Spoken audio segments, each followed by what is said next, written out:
양부모에게 입양 뒤 학대로 숨진 정인이 사건에 대해서 전 국민적인 공분도 식지 않고 있는데요. 국회에서 뒤늦게나마 진상조사에 나섰습니다. 네, 취재 기자 연결해 봅니다. 방현덕 기자, 경찰청장이 국회에 직접 나왔다고요? 네, 그렇습니다. 국회 행정안전위원회는 방금 전인 오전 11시 반쯤부터 정인이 사건 당시 경찰 대응을 따져보기 위한 긴급 현안 질의를 진행 중입니다. 이재영 행안부 차관과 김창룡 경찰청장 등이 출석했는데 이 자리에서 김 청장은 국민께 심려를 끼쳐 송구하다며 경찰 최고 책임자로서 깊은 책임감을 느낀다고 밝혔습니다. 또 향후 경찰서장이 이런 사건을 직접 지휘하는 등 재발 방지 대책을 마련하고 아동학대 대응 체계를 쇄신하겠다고 말했습니다. 여야는 학대 의심 신고가 3번이나 반복됐지만 경찰이 제대로 조치를 하지 않은 데 대한 질타를 현재 이어가는 중입니다. 여야는 내일 국회 본회의에서 아동학대 방지책 등을 담은 이른바 정인이법을 통과시키기로 합의하기도 했는데요.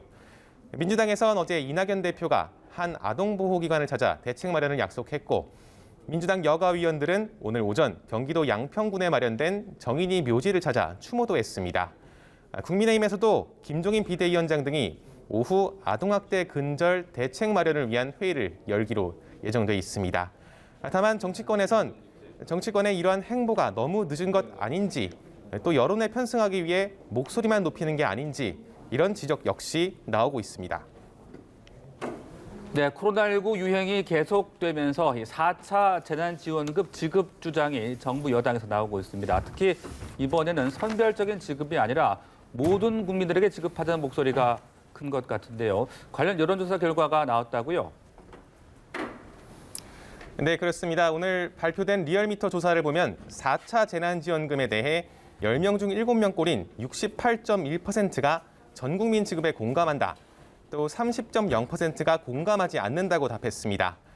민주당 양향자 최고위원은 오늘 라디오에 나와서 정부의 방역 조치를 묵묵히 따라준 국민에게 위로와 보답의 차원에서 1차 재난지원금 때와 비슷한 4인 가족 기준 100만 원 선을 제시했는데요.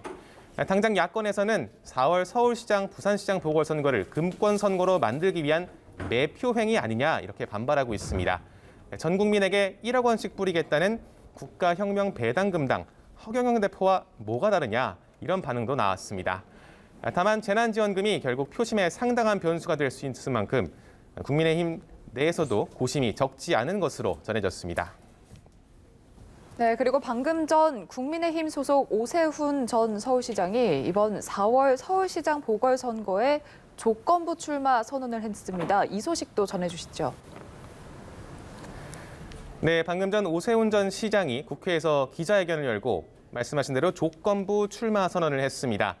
현재 야권 지지율 선두인 안철수 국민의당 대표가 국민의힘에 들어오든 합당을 하든 같이 경선을 하면 자신은 출마하지 않고 안 대표가 들어오지 않을 경우 자신도 출마를 하겠다는 겁니다.